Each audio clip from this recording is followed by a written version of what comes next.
Halos isang linggo pa lang matapos yan naging ang pagsabog ng isang granada ang maximum security compound ng National Bilibid Prison o NBP. Nagkatensyon na naman doon sa loob ng kulungan sa Muntinlupa. Kanina, nakatutok live si Cesar Apolinario. Cesar. Mike, muli na namang sumiklab ang tensyon dito sa NBP matapos umanong ibartulina ang 11 lider ng mga pangkat dito. At lalo pa raw itong pinalala at pinalaki ng dahil sa isang chismis o maling balita na nagpasalin-salin sa mga preso. Sa unang tingin, mistulang normal ang sitwasyon sa labas ng maximum security compound ng NBP. Bandang alas 2 ng hapon, dumating ang kagawad ng Muntinlupa Police. Pero gaya ng ginawa sa mga gaya naming miyembro ng media, hindi sila pinapasok sa loob. Ilang sandali pa, dumating ang hepe ng Muntinlupa PNP. Plano sanang mag-imbestiga matapos kumalat ang balita na may pagsabog na naman umanong nangyari sa loob ng maximum security compound. Pero maging ang hepe ng Muntinlupa Police, walang nahita. Humarap sa media ang hepe na namumula sa inis lalo't lahat daw ng tanungin niyang jail guard, walang gusto magsalita. Wala rin daw ang superintendent. Hindi humarap ang OIC at ang deputy ng NBP. Kaya ang planong pag-iimbestiga, nauwi sa wala.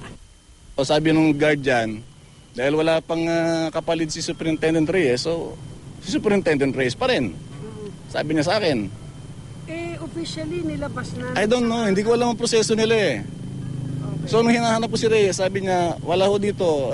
Sinong pumalit? Wala pang pumapalit kasi hindi ko alam. One, may decision para me. Totoo ba?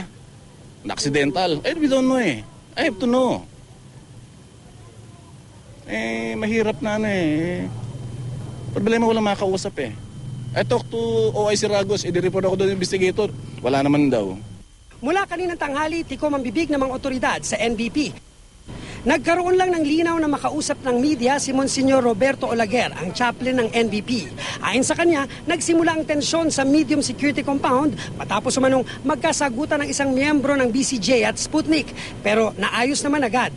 Sa medium security compound dinala at umano'y binartulina ang 11 lider ng mga pangkat galing sa maximum.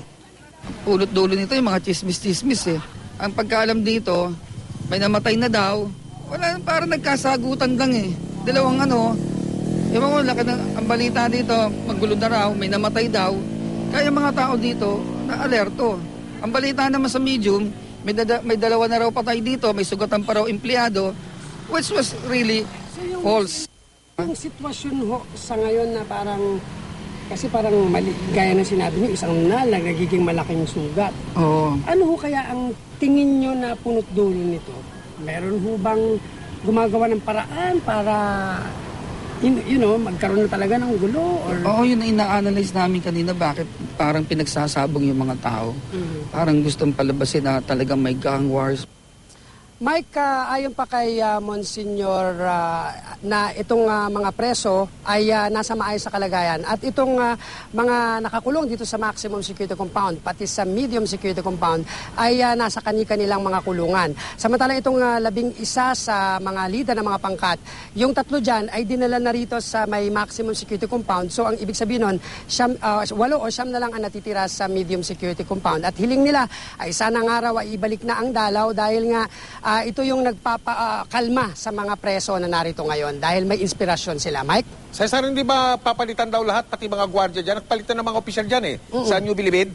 Mike, Ang balita napalitan na yan. pati daw lahat yung mga gwardiya dyan papalitan. Napalitan na ba, Cesar? Yes, Mike. Napalitan na yan nung nakaraang araw pa. Bali, 2 days ago pa, pinalitan na yan ni DOJ Secretary De Lima. At ang problema, Mike, hanggang sa ngayon, kaming mga media ay hanggang dito lang sa may pintuan. Hindi kami pwedeng pumasok dahil pinagagalitan kami ng mga gwardiya sa loob.